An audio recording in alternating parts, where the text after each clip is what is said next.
नमस्कार, आप देख रहे हैं आर्य न्यूज और मैं हूं आपके साथ पल्लवी सिंह। रुक करेंगे इस वक्त की बड़ी खबरों की ओर। बता दें, कोरोना वैक्सीन को लेकर प्रधानमंत्री नरेंद्र मोदी के खिलाफ दिल्ली में लगाए गए पोस्टर्स के मामले में अलग अलग थानों में अब तक कुल 21 एफआईआर दर्ज की गई हैं। तो वहीं आपको बता दें, इसके अलावा दिल्ली पुलिस ने अब तक 17 लोगों को गिरफ्तार कर लिया है। हालांकि इनमें से अधिकांश लोगों की जमानत भी की जा चुकी है।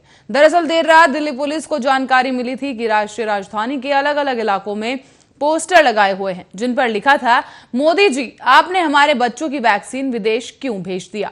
सूत्रों के मुताबिक दिल्ली पुलिस को यह पता लगाने की कोशिश दिल्ली पुलिस अब लग चुकी है कि आखिर ये पोस्टर किसने छपवाए और किसके कहने पर ये पोस्टर लगाए गए। इसी के साथ ही आपको बता दें, दिल्ली की ईस्ट नॉर्थ और ईस्ट सेंट्रल नॉर्थ और रोहिणी के द्वारका डिस्ट्रिक्ट में ये पोस्टर लगाए गए थे जिन पर पीएम मोदी की छवि खराब करने के इल्जाम भी लगाए जा चुके हैं। और आपको बता दें, पोस्टर पर लिखा था कि मोदी जी आपने हमारे बच्चों को दी जाने वाली वैक्सीन विदेश क्यों भेज दी।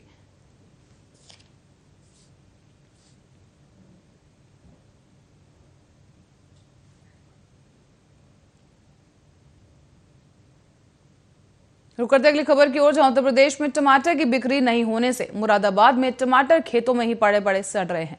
इसी के साथ ही आपको बता दें, कोरोना काल में लॉकडाउन और प्रतिबंध के दौरान जो किसान हैं उन्हें भारी समस्याओं का सामना करना पड़ रहा है। उनका कहना है कि इस वक्त बाजार में मंदी है, लोग घरों से बाहर नहीं निकल रहे हैं, जिसकी वजह से उन्हें भारी नुकसान उठाना पड़ रहा है। साथ ही आपको ये भी बता दें, मुरादाबाद में टमाटर के खेतों में आपदा आ गई है। बता दें, टमाटर के खेतों में टमाटर पड़े पड़े सड़ रहे हैं और ऐसे में किसान खुद ही अपनी फसल को उखाड़ कर फेंकने के लिए मजबूर हैं। इसके साथ ही आपको बता दें, एक किसान ने बताया है कि लॉकडाउन लगने के बाद से ही बाजार बंद है और टमाटर नहीं बिक रहा, जिसकी वजह से उन्हें भारी समस्याओं का सामना करना पड़ रहा है। आर्थिक मंदी किसानों के लिए इस वक्त बड़ी समस्या बन गया है। इसके साथ आपको बता दें, लोगों का यह भी कहना है कि मजदूरों को मजदूरी भी नहीं निकल पा रही है। और इसी के साथ ही तस्वीरों में भी आप देख सकते हैं, ताजा तस्वीरें मुरादाबाद से सामने आई हैं, जहां पर जो टमाटर है, भारी तादाद में जो टमाटर है वो सड़ चुका है। और इसी के साथ ही जो मजदूर हैं और जो किसान हैं, उनके तौर पर ये कहना है, किसान ये कह रहे हैं कि जो मजदूरी लगती है, जो दिहाड़ी लगती है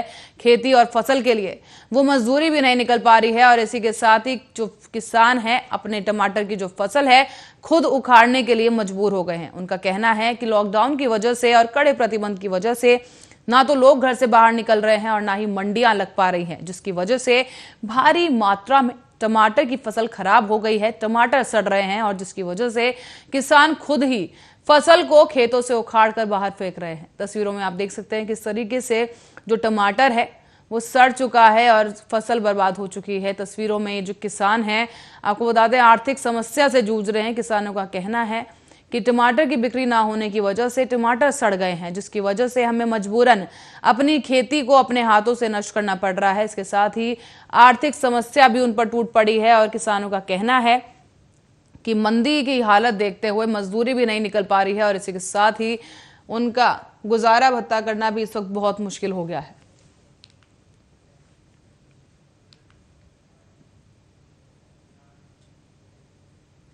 इसी के साथ बढ़ते अगली खबर की ओर, आपको बता दें, कोरोना के बढ़ते संक्रमण के बीच सरकार तेजी के साथ टीकाकरण अभियान चला रही है और इसी के बीच वैक्सीन की कमी की खबरें भी लगातार देखने को मिली हैं। तो वहीं इस बीच विदेश से भी लगातार मदद का सिलसिला जारी है और इसी बीच भारत लोगों से बता दें आपको, विदेश से भारत अब मदद पहुंचाई जाने लगी है। और इसी क्रम में स्पुतनिक वी वैक्सीन का दूसरा बैच हैदराबाद में लैंड कर गया है। इसी के साथ ही आपको बता दें, रूस के विशेषज्ञों ने इस बात की भी घोषणा कर डाली है कि ये कोविड-19 के नए स्ट्रेन के लिए भी कारगर साबित होगा।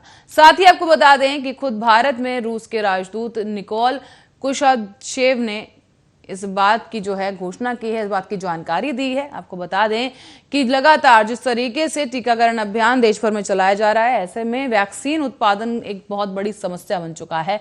ऐसे में जितनी वैक्सीन इस वक्त मौजूद है और जो उत्पादन किया जा रहा है वैक्सीन का, कहीं ना कहीं कुछ राज्य ऐसे हैं जहां पर पर्याप्त मात्रा में वैक्सीन नहीं है, जिसकी वजह से टीकाकरण अभियान का ये तीसरा चरण, जो कि 18 साल से लेकर 44 साल तक के आयु वर्ग के जो लोग हैं उनके लिए चलाया जा रहा है, उसमें अधिकांश लोग ऐसे हैं जिनका टीकाकरण अभी नहीं हो पाया है। इसके साथ ही कई राज्य ऐसे भी हैं जहां पर वैक्सीन की कमी होने की वजह से टीकाकरण अभियान को फिलहाल के लिए रोक दिया गया है। और इसी बीच एक बड़ी खबर और एक खुशी की और राहत की खबर सामने आई है, जहां पर आपको बता दें, रूस की vaccine, corona vaccine Sputnik V की दूसरी खेप जो है वो भारत पहुंच चुकी है। और इसी के साथ ही आपको बता दें, रूस के विशेषज्ञों ने यह भी दावा किया है कि जो कोरोना का नया स्ट्रेन भारत में देखा जा रहा है, स्पुतनिक वी उस स्ट्रेन पर भी कारगर साबित होगी। इसी के साथ आपको बता दें, भारत में मौजूद रूस के राजदूत निकोले कुदाशेव ने भी इस बात की जानकारी दी है और इसके साथ ही इस वैक्सीन को जल्द ही लोगों को देना शुरू कर दिया जाएगा।